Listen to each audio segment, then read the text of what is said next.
Ron Reinders has spent some part of the last 3 decades keeping bees. The more I learn about it, the more I see the hand of God in creating them. He marvels at the way bees protect one another in the winter. They huddle together and flex their muscles while shifting positions so that every member of the hive stays warm. They act as a single unit. It's almost like it's a whole different creature. The way they act as one plays a role in an even larger system in nature. For example, the bee's need for nectar satisfies fruit or nut trees' need to be pollinated.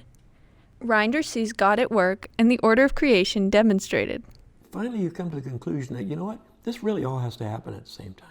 But Reinders worries that farming practices are reducing the amount of nectar-producing plants in the environment, and that in turn is reducing the bee population. If we don't fix the problem of insect decline, there's going to come a day when we're going to say, you know, we got a problem. Where did all the birds go? Well, why didn't you ask where did all the insects go? It's particularly a problem when farmers clear fields of wildflowers without replacing them. God created all these insects. He created the whole structure. It all works together. Well, if we interrupt part of that and take it out, then everything suffers. A 2019 joint research project between Iowa State University and the University of Illinois bears that out. Bees near wildflowers fared significantly better long-term than those who had access only to soybean fields. For Reinders, beekeeping is more than a hobby. He says it's about good stewardship.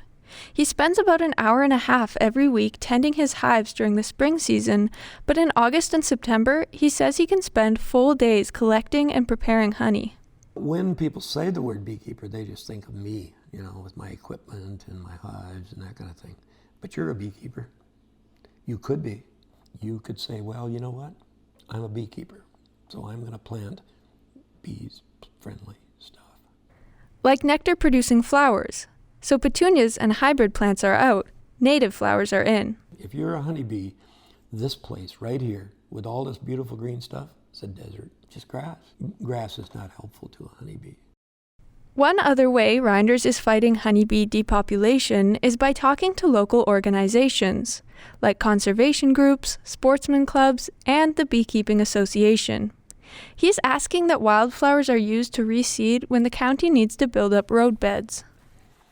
This is a picture of bees in the wild. He also educates the community, teaching in second grade classes and community fun days. In April, he spoke at Dordt University's Ag Day, and he'll be returning to his local library for his 3rd presentation there. He wants to raise awareness about the bees, but also about their behaviors. My goal is to get out there and say, you know what?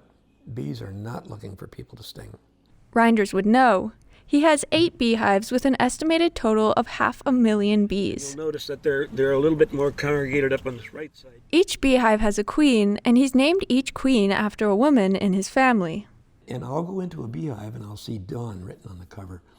And all the while I'm working that beehive, I'll think about Dawn. I'll pray for Dawn. Then I move to Hanukkah, and I'm praying about Hanukkah. He wishes more people understood how vital bees are.